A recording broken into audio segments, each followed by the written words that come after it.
Three, two, one. This video is sponsored by... Welcome, everybody, to our first episode of the Critic Community Podcast, where members of our exclusive film club, the Critic Community, get to host individual episodes surrounding a topic of our choice. I'm Ethan Butler, hosting our very first Critic Community Podcast episode. So, to my right, virtually speaking, introduce yourself, Gavin. Okay, I'm Russell Westbrook. I'm on the Lakers, and I don't know why they traded for me either. I make very low quality videos that very few people watch. I think that's the best way to describe my channel. Of course. But like, what's it about? Like movies and stuff, look, a little bit of anime, TV, maybe. I don't know, just stuff like that. Live streams when I don't feel like editing. Oh, of course. That's what live streams are for. And to my bottom, we have our very phenomenal Onur Osman. Will you introduce yourself? Ladies and gentlemen, everyone and everything in between, my name is Jesus Christ, the Messiah. That's what my friends call me every now and then.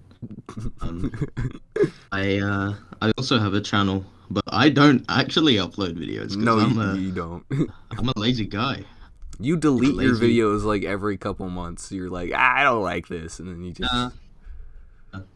That's if there have been any videos in this month. Yeah, I'm Ethan Butler. I post film videos every once in a while. Not too consistent, but I am quite passionate about film, and I try to make as much as I can on what I'm passionate about and not what people tell me to make. If you're interested in anything, the links for all of our channels will be below. I am the most consistent YouTuber here. I consistently do not upload. Of course. Well, we should get into our films that we are going to be discussing.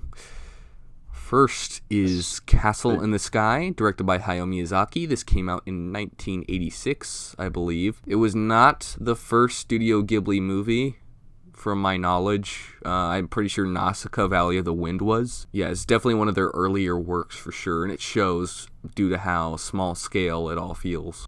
Take it away, Onur, since this was your recommendation. I really wanted to talk about this one because technically, you may class it as the first Studio Ghibli movie. So Nausicaa of the Valley of the Wind was their first movie. It was made before Studio Ghibli was established as a company. I really wanted to talk about Castle in the Sky more because I feel it gets very little talk. Say, if we look at all of the other Studio Ghibli movies, are a lot more popular. You've got your Spirited Aways. You've got the other ones, which we probably will be talking about. Really doesn't get enough appreciation because sort of in the shadow of the movies that came after it. I think it's a really good movie. It's a as I said, it's a nice adventure.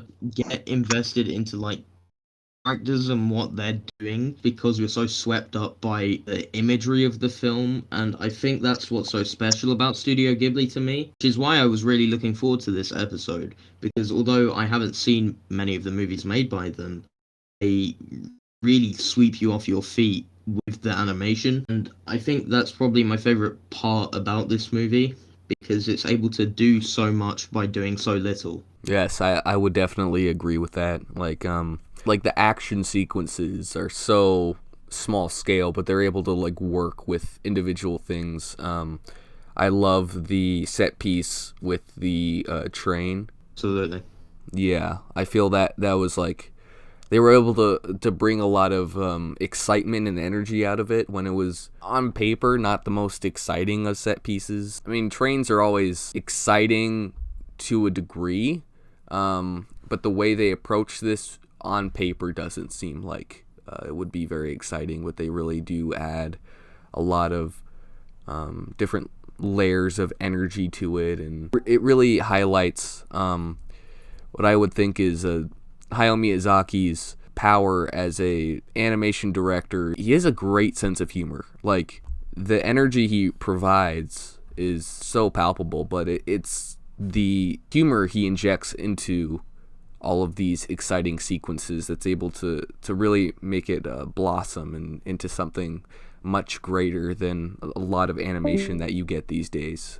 So yeah, I would definitely consider it one of the better Miyazaki films. It's not one of my favorite because I feel like it does suffer from a couple of pacing problems, especially like once they actually get to the castle in the sky. I feel like it just slows down significantly and the energy kind of dies down a little bit because I'm not crazy about the two main characters. I mean, they're likable enough, but the stuff I was really interested in was the stuff with the pirates and the stuff with the main villain that in the English dub at least, Mark Hamill plays him, and he's delicious in it. I love him so much. What are your thoughts on the film, Gavin? To be fair, this was a while ago, but from what I remember seeing, it was alright. It was. I mean, I remember liking the animation. I remember it being a fun adventure, but nothing too memorable. But it was also like a long time ago. So. Understandable. Do you think it probably is one as well rewatching? Yeah, I think I'll like it more in rewatch. It's just a nice vibe. It feels like something that you just like. It feels like a good comfort film because it's just so like small but elegant. Mm-hmm. For sure. It's so straightforward. It's aggressively straightforward, but it nails everything it's trying to convey. And just the likability to it. I mean, like, how could you not enjoy it overall? Moving on to our next film. Let's go. Can I start this off? Yes, please. Well, My Neighbor Totoro is a masterpiece. I guess technically, if you want to like count what it actually is, it's not really that. But at the same time, like, it's so comforting, you know? I just want to, like, I don't know. It makes me want to be happy. You know what I'm saying? It just makes me want to be happy. And I like that about it. Yeah. It's such a happy, warm, fulfilling movie with great animation, a very fun story, and it's like what kids' movies should be. Yeah, I cannot deny the power this film has. It's just pure wholesome energy. How could anyone possibly dislike this? You know what I mean? I don't know. The characters are really, really likable. The kids act like kids. It makes me feel like I'm a kid again, and it really highlights something that is very prevalent throughout the rest of Miyazaki's career as a filmmaker is his ability to capture the imagination of a child and to capture all of that childlike wonder. Even in his most adult films, there's just such an imaginative energy to everything he provides, and I think this is the most pure, wholesome example of that. It's just being something that's just truly happy to its core. It does not care about what anybody thinks. I completely get that. I mean, I really do love the film. I don't think it's like a favorite of mine. Maybe if I give it a couple of rewatches, it probably will be because it comforts me a lot. It is a very, as you said, it's a very cozy film. I mean, there's just so much to love about it. Like, I feel like we're living in Cat Bus's world. It's Cat Bus's world, and we're just living in it. Why is there a cat that's a bus? That's what I love about it. It never explains anything. The cat bus is so random, but it's so perfect. It just like makes its way in there, and you're like, whatever. Like, perfect. I'm just gonna accept it. Also, want to touch on something that doesn't get a lot of credit is the music. I really love the score.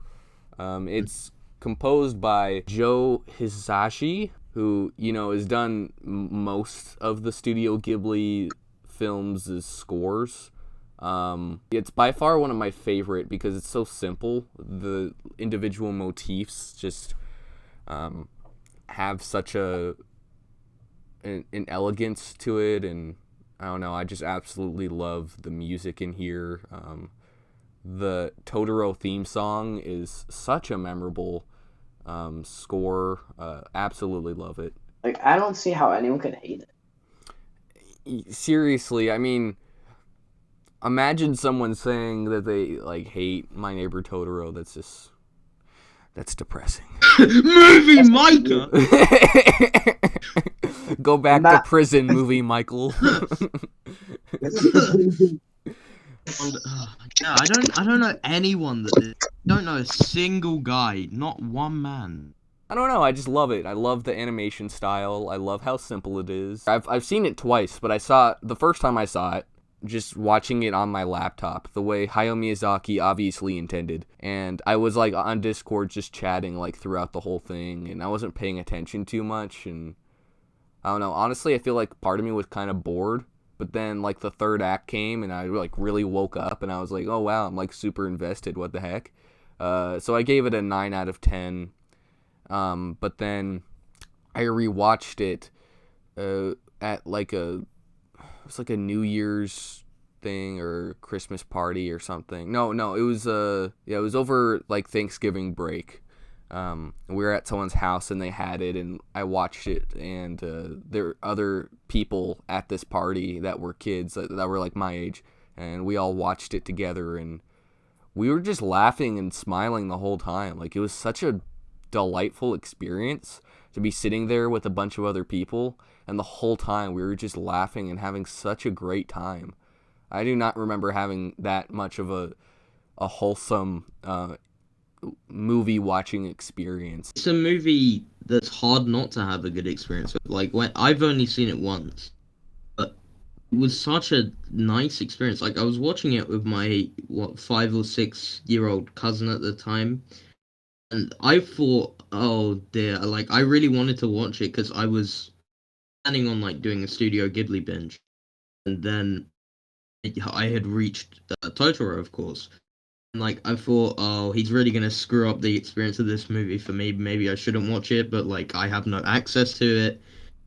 And he just like, it was so fun. Like, we were just enjoying it. He is like an impressionable child, so he will probably like consume any content imaginable. Like, Yeah. he actually enjoyed the movie. Like, I could see it in his eyes. Like, he was really enjoying it. Every time we saw Cat Bus on the screen, we would just scream the words Cat Bus. Just point at him. That's beautiful, man. Like, I know. what I love about it is This it is what we doesn't, should be teaching children. for sure, like, honestly, the American education system, just all it needs, all it should require is them to just learn the term cat bus. You guys have school buses in the US. Why can't you transform them? Give them fur. So, what I love about it is it doesn't pander to children, you know? Like, it's definitely catering more towards children, but honestly, it's a very accessible film, because if you have half a heart, you know, like, you should at least get something out of it, or at least be like, oh man, I remember when life was like this. I can imagine some, like, hardened criminal who's sitting in prison watching this film and just being, like, totally changed, you know? And they come out a different person.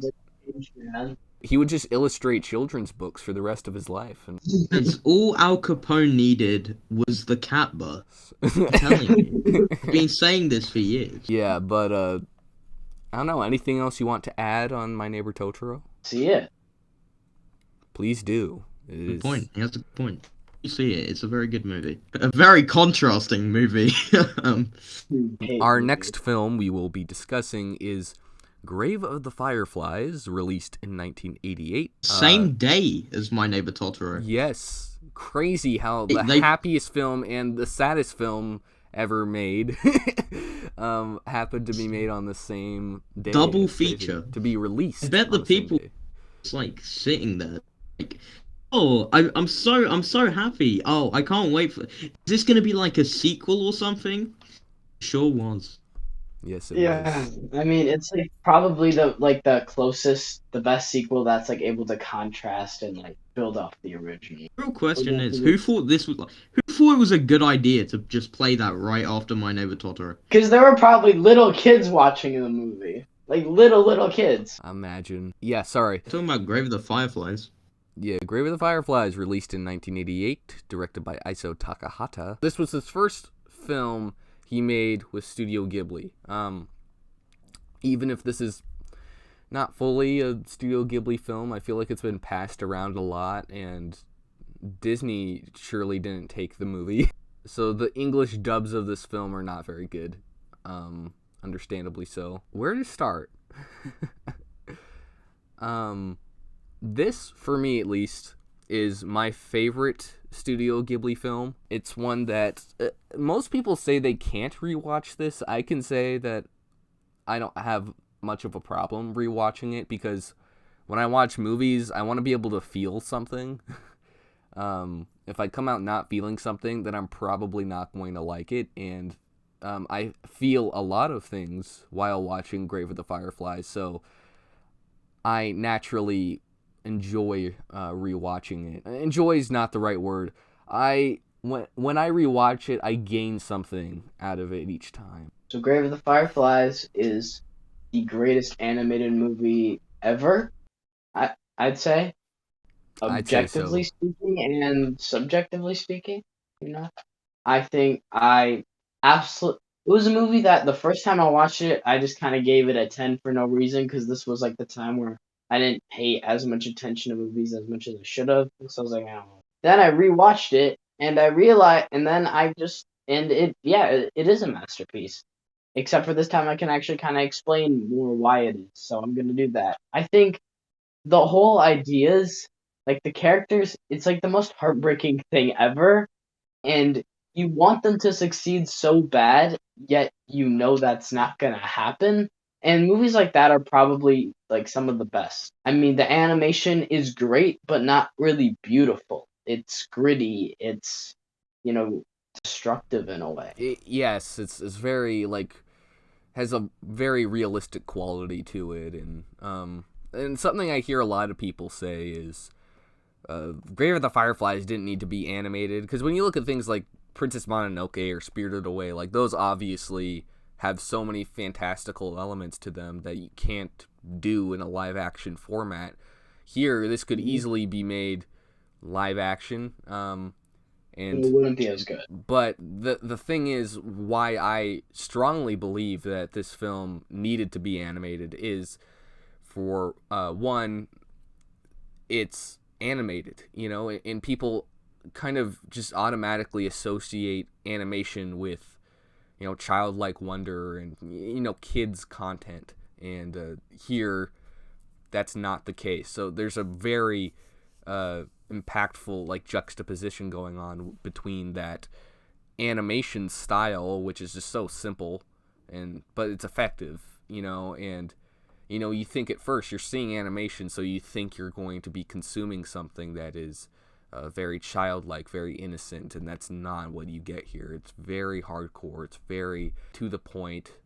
It does not pull any punches. I think it's beautiful for that. And also, you can't get a lot of these emotions out of child actors, but not even just actors in general. This is something that is so specific to the film, is the way the contortions in their face are animated when they're crying, or every little movement in their face, or just their physical movement altogether. You're able to really characterize these characters, through this animation, and I don't think this would have been possible in a live action format. At least I don't think it would have been as effective as it was. So basically, I guess the way I want to close off, like my thoughts on it is that it's that type of movie that's like so personal to me and like so like in a way like it's not exactly home, but like in a way like hits like truly what war is about. And I feel like movies that do that are so much better than any other war movie that exists. And yeah, it's one of the greatest movies ever made. Check it out. I agree. It's by far one of my favorites. Love it, love it. Honor, what are your thoughts? As Gavin said earlier, the animation is it's not complex. It's not trying to overachieve. It's bleak. It's dark. It's gritty, and I think that really works in the film's favor. I've got to say, I think this is probably one of the best scores I've ever heard. Period. I love the score so really, much. It's haunting.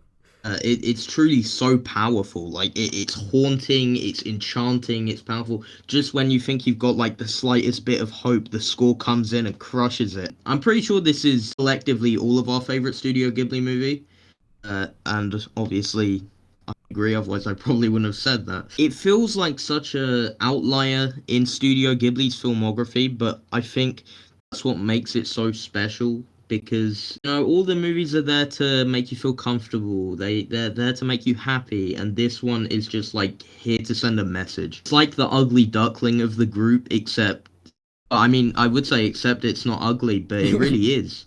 It is I quite think ugly, yeah. The things you witness and yeah, it's feel. so gruesome. I think that's what's so powerful about it, and that's probably why it's my favorite Studio Ghibli movie because it's just so special. Well, despite all of its darkness, it's still there is kind of a bit of hope in it, especially with like that ending where they're you see them reunite and they're spoilers, by the way, if you care. But you see them sitting down on a bench and they're overlooking the modern city of Japan, and there is kind of a weird sense of hope there, which is strange because the rest of the film is not really giving off a hopeful quality.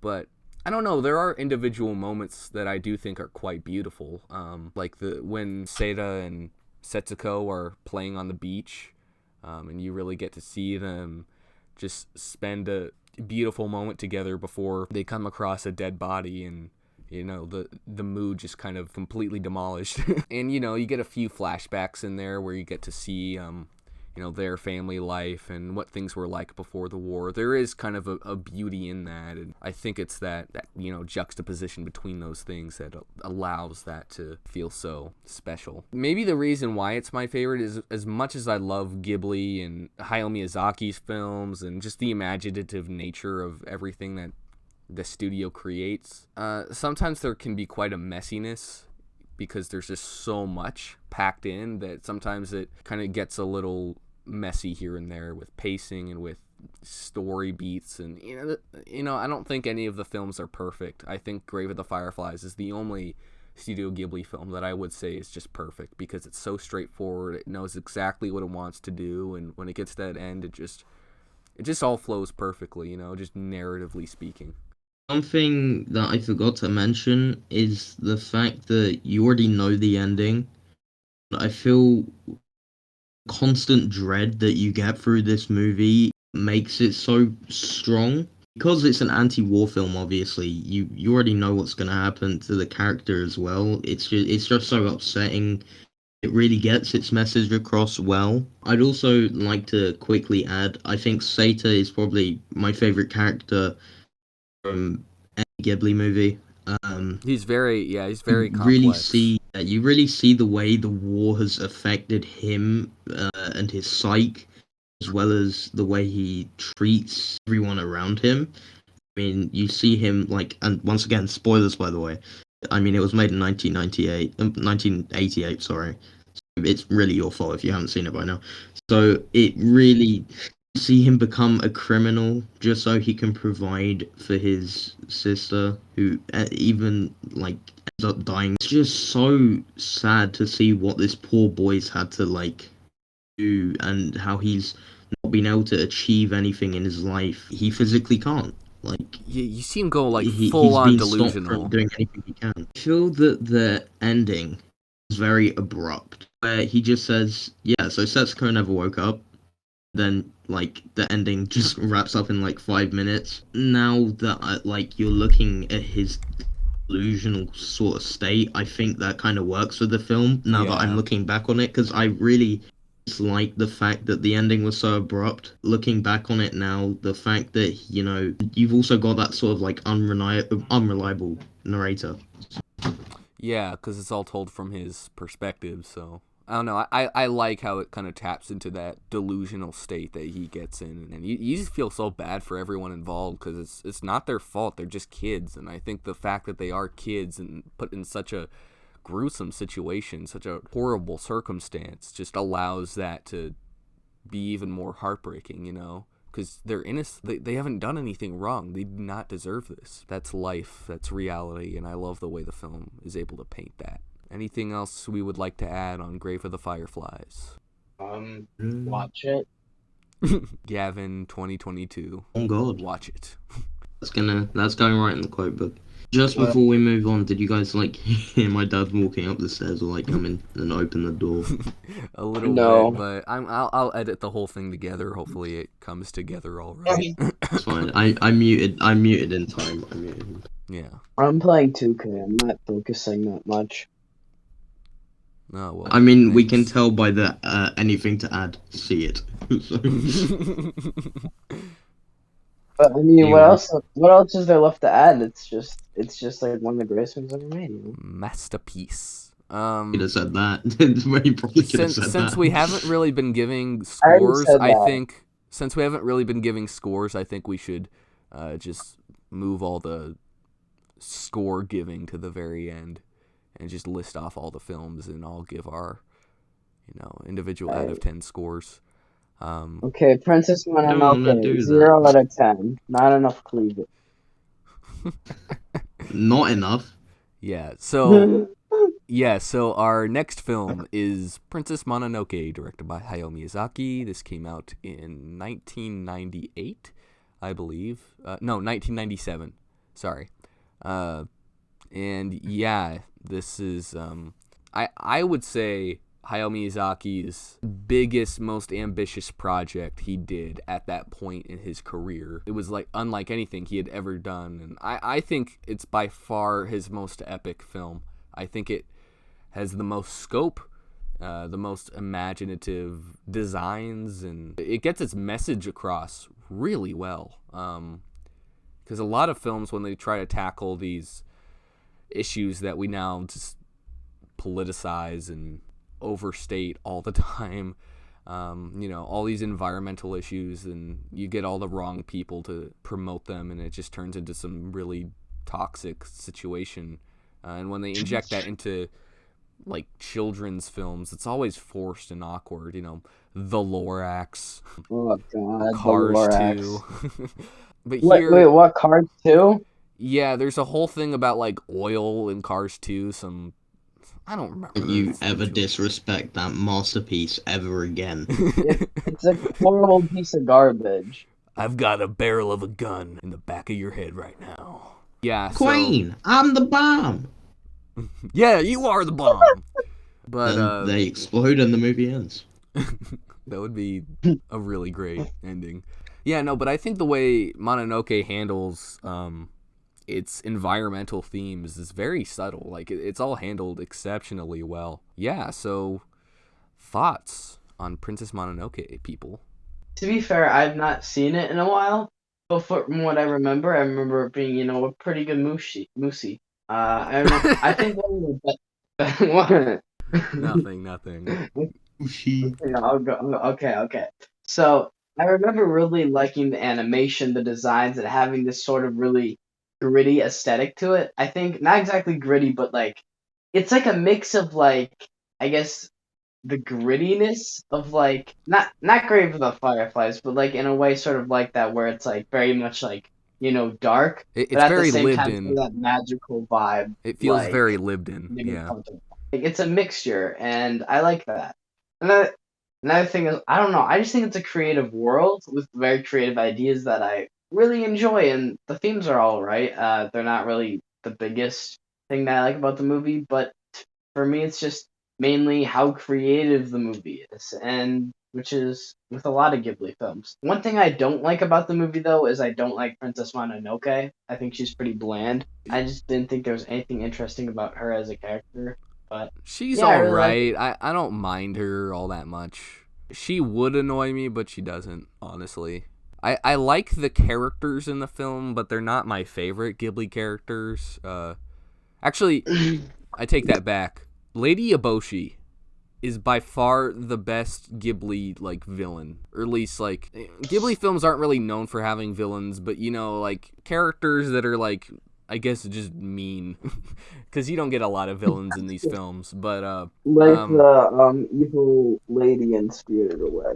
yeah, like she's not really a villain; she's just not nice. But I love Lady Eboshi because she has such command as a character. Like she is such a humongous presence. But she's also has good intentions. She's still trying to help her people, and at the very end, like she's like congratulating the main character, which is just very weird. It's like, oh wow, you're seeing like the main villain actually kind of show like a soft side to them. She's not the most trustworthy of people, but she's complex. She's multiple layers to her, and I really like that about it. Honor, didn't you just watch this a couple hours ago? Yeah, so I finished watching it like 10 minutes before we started this podcast, which is kind of funny. Yeah. And I did really like it. Like I say, I gave it a 5 stars, so I guess I liked it a bit. Yeah, just a little bit. Yeah, not too much. You didn't like it too much. Still Kinda pretty mid. good. Very mid. Outrageously mediocre. I really liked it. The animation, I think, is probably the best from Ghibli that I've seen, and I know that's going to make one of you cry because, Spirited Away exists, but I think the use of color in this movie is really incredible. Oh, it's gorgeous. So gorgeous. Yeah, and, like, when you see the trees, the spirits, it's just so creative. I think the animation is probably my favorite part about the movie. I do like the characters. Obviously, I agree a bit with Gavin. I think Sen or Mononoke is kinda underdeveloped. She doesn't. I don't think she deserves the title of the movie because she's not really in the movie too much. Yeah. But then again, it would be weird to call a movie Ashitaka. Mononoke is a I more think fun name. Yeah, it is a more fun name. But I really liked Ashitaka as a character. I think he was awesome. The voice acting obviously was great. I mean, I watched the dub, but it's Studio Ghibli dubs. They're all good. I don't care about dubs. When it comes to dubs, like the animation in these movies are so good, you just want to focus all your attention on the animation experience. You do not want to read subtitles. Yeah. Also, the score for this movie was great. I feel one of the biggest parts about this movie for me was the scale. It was really like aware of its grandeur, and I think it used it very well to its advantage. It felt like a massive animated like Lord of the Rings, except it's about feminism and the environment. Yeah, I like the way. Feminism. I do like the way it had an underlying theme of feminism, but it wasn't like too preachy about it. It would, as you said, it's subtle. It's nice and subtle. It's not like too over the top. But yeah, I just really like the aesthetic of the movie. I think it's just such a nice vibe. It's just very well made. Yeah. Very well executed. Yeah, no. And when it comes to that animation, I mean, when I first saw this film, I watched it with my sister. Neither of us had seen it before. She loved it. Like, she loved it way more than I did, and I didn't even think she liked like anime or anything. Like she just liked Barbie movies and stuff. So I was just like, oh wow, this is fun. So we bonded over it. There was one moment where she paused it and she was like, oh my gosh, this animation is incredible. It was raining. It was filming like, we were in the forest and you see a stream going down, right? You see the water moving, but then you see the wind blowing, and then you see the raindrops falling down, and you see just that rain pouring down, and you have to think about all the multiple layers they would have to draw. The water moving, and then the wind blowing, and then the raindrops falling in multiple directions, I might add. So that added so much, was that they put so much detail into each individual layer of the animation, and that really helps for that immersion process. I can definitely get if someone doesn't love this film. It's very long. It takes its time. There are moments where it slows down quite a bit, but I don't know. I think it's freaking awesome. The action is incredible. The thematic weight to all of it is very subtle. It's handled very well. Nowadays, I don't feel like when it comes to themes in kids' movies that it's handled with any kind of subtlety or clarity. I watched the new Pixar film Turning Red last night, and I actually enjoyed it more than I thought I would. I did not think I would like it at all, but if I called it subtle, like, you could kill me for being a liar, like, Isn't it like a metaphor? Isn't the fox? No, not the fox. The panda. Sorry. Isn't that like a metaphor for a girl hitting puberty or something like that? yeah, and like there is one Yeah, that moment, does not sound subtle at yeah, all. there is one moment in the film where like there's a guy in the school who starts paying her to come to her birthday party to do this panda thing, to like show off her panda. And I was like, oh my gosh, like there's a moment where he's like, get over here right now, I'm paying you for this. And I'm like, oh my gosh, this is so messed up. I was actually thinking about like the metaphor and like what that actually means. Can't wait for the kids to be watching this movie. Yeah, it was so like, wait, what? Is this what I'm really watching? So no, none of that stuff was handled with any kind of subtlety, even if it was kind of enjoyable in some aspects. But here it's handled in a very quiet, very breezy way, and I don't know, I really appreciated it for that. Mid. That's how we should end it. That's a point. All Now, right, we're moving in. Our main feature, what you're all here for. Thumbnail. No, I was here for the money. That's a good point. So am I, to be Where's my honest. paycheck, Ethan? You'll get your rent when you fix this damn door. No, Spirit Away. yeah. Spirited 2001. Away. 2001, directed by Hayao Miyazaki. Of course. This is my favorite Hayao Miyazaki film. I think when it comes to animation, this is, I think, the film that utilizes the animation medium to its fullest degree. Definitely my favorite looking animated film, I'd say. I love the designs. I love the creature designs. It's gorgeous. I love the themes. I love just the vibe it has. It's a very otherworldly feel. Like you just feel like you're transcending out of this universe. Like it's freaking incredible. I love it so much. Yeah, I think it's a very good movie, obviously. It's a very wonderfully creative film. As Ethan said, it definitely does use animation to its fullest advantage. I think it's very well scored. One of the better Studio Ghibli scores that I've heard.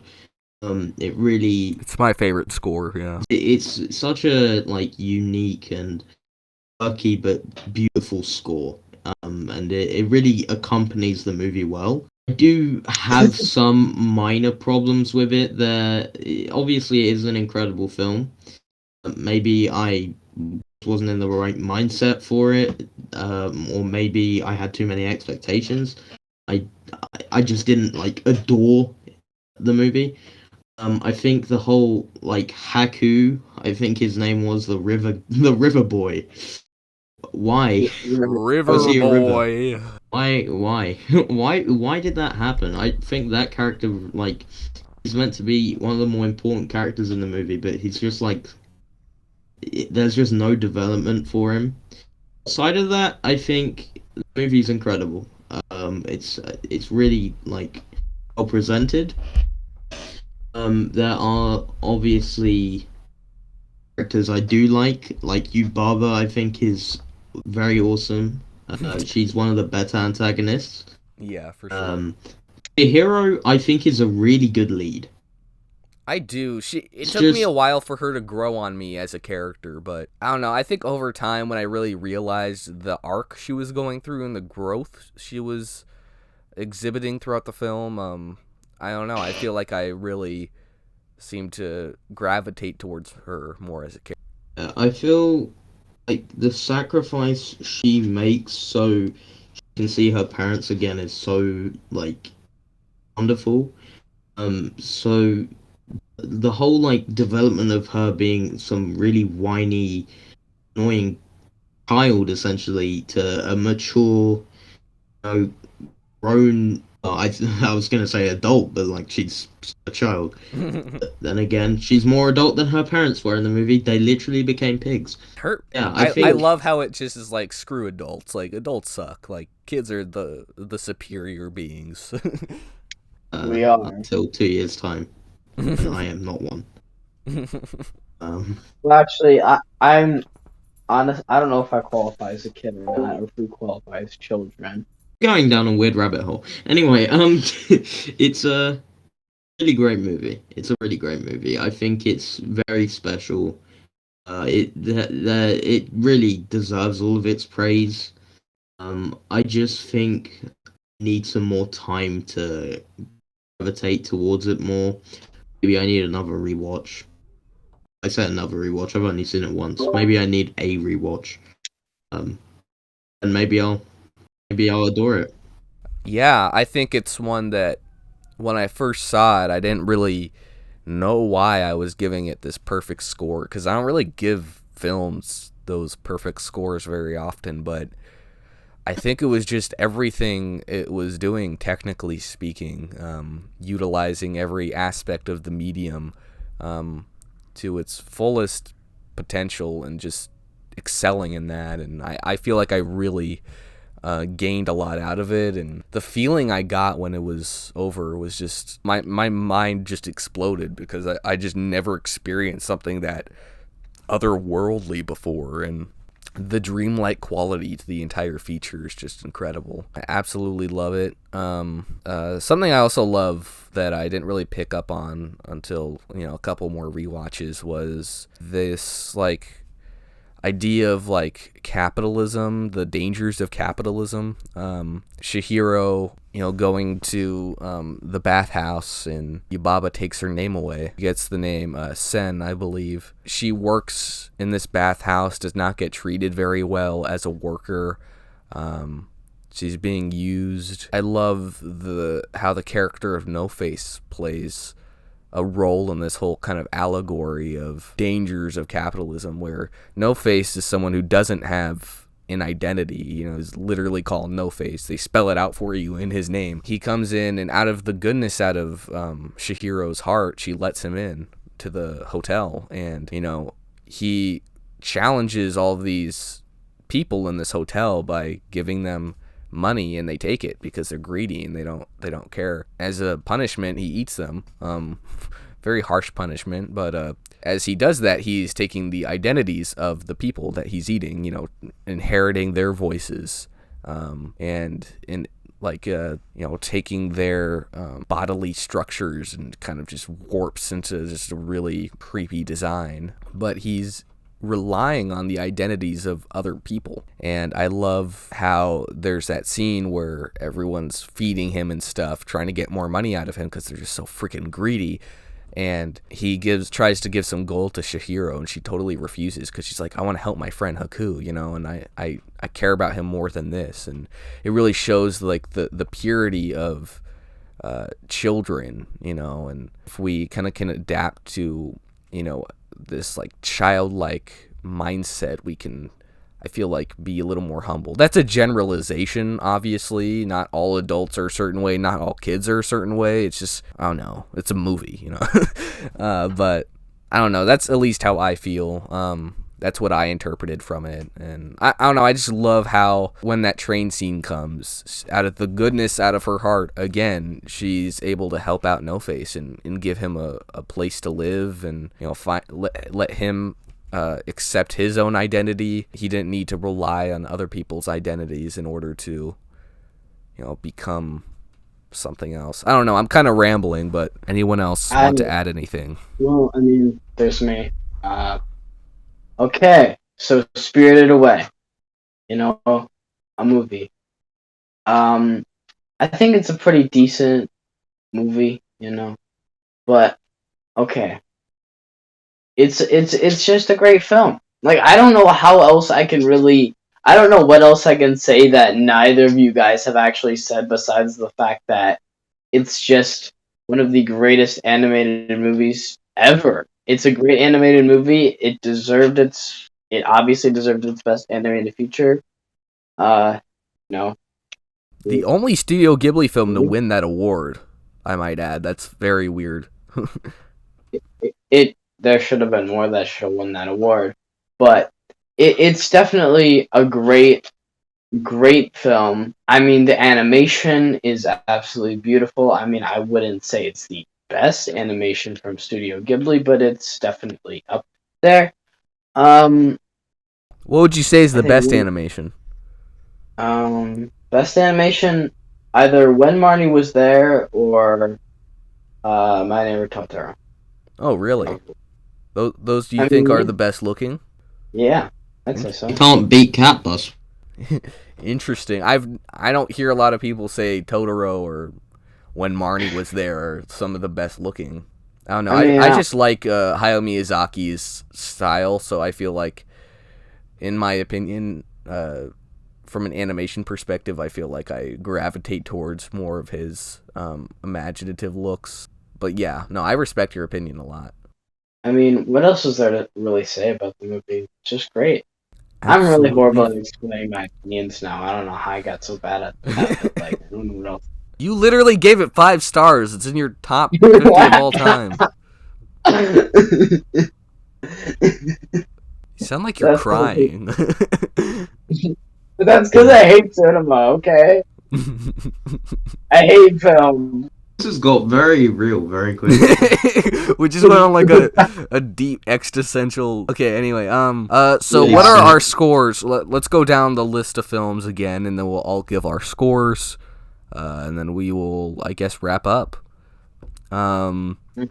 So starting with Castle in the Sky, I would personally give it 7 out of 10. I'm gonna give it an 8 out of 10 because that's what I gave it when I first watched it, and I haven't watched it since then. I haven't watched it in a while either, but right now I'd probably say between an 8 and an 8.5, probably closer to an 8. It's very good. Honestly, I just feel there's better movies. Yeah. It's still good fun. It is good, yeah. My Neighbor Totoro, I would give it an easy 10 out of 10. Love it. 10. Oh. I'd give it a good 9. Give it a good 9. Yeah. It's a very good comfort movie. Yeah. I just feel Cat Bus can't carry it to a 10. Next. Can try. It's a 10. Next is Grave of the Fireflies. We all give it a 10. 10. We all give it 10s. It's perfect. It's the best of their films, easily. There's no fighting it. It's an easy 10. Yeah. And then Princess Mononoke, I give it 9.5 or 10 out of 10. Love it. I gave it exactly a 9.5, so... 8.5 probably. I mean, last time I saw it, I remember it being good, but like nothing like, 9 worthy or 10 worthy. And then the last film on our list, obviously. The last film on the list, Spirited Away, I give it an easy 10 out of 10. I'd give it like a 3. No, like for real. That's my for real score. I'll take your word it doesn't deserve a rating, to be honest. It's so bad. It's so much. Unironically, no, yeah, that was my unironic score. It sucks, to be honest.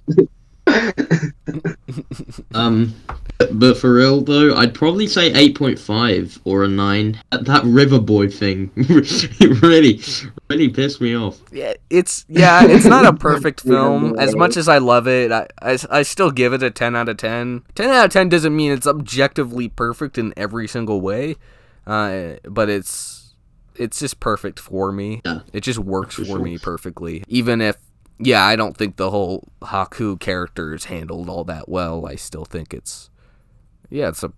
I think it's a masterpiece, so...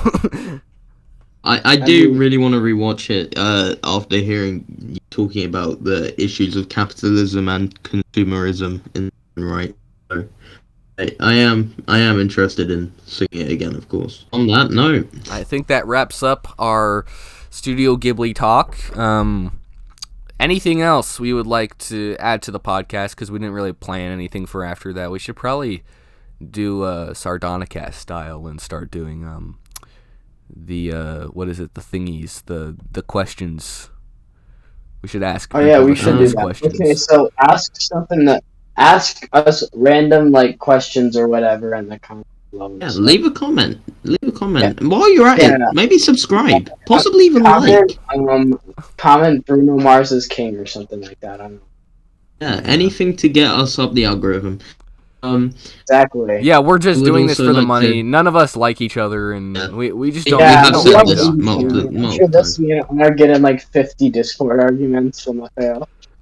Totally not based on a true story. We'll start a diss track war just for the money. Anyway, I would also like to quickly mention we will probably not be your hosts if we do a next episode. We are going to try and rotate for every video. Yeah, Never mind, so we are not going to rotate at all. yeah, I should probably explain how this is going to go in the future. The Critic community is, if you didn't know, made up of about 25 members. Only about like 10 of us are fairly active, regularly speaking. Yeah, what we're gonna do is we're just gonna keep this 3-host thing, and we're gonna rotate out, change the people up each week. Some of us may come back on. I will likely come on for the second episode just to keep it a little bit consistent, but I'll definitely drop off at some point because people get sick of hearing my voice after a while. And I agree with that. I can The back thing that. is, none of them know we're doing this. Yeah, we are recording this in You guys- Discord with the rest of our members, and we have to tell them not to come on the call because there's just 3 of us. Thank you all for listening to this podcast. If you are interested in supporting our channel, please be sure to subscribe. Also, And- follow my OnlyFans. Yes. Got to the joke before me, son of a... Thank you so much for listening. All of us will say our goodbyes. Goodbye. Gavin, say goodbye. It's an ending. Ah. Goodbye, everyone. We love you.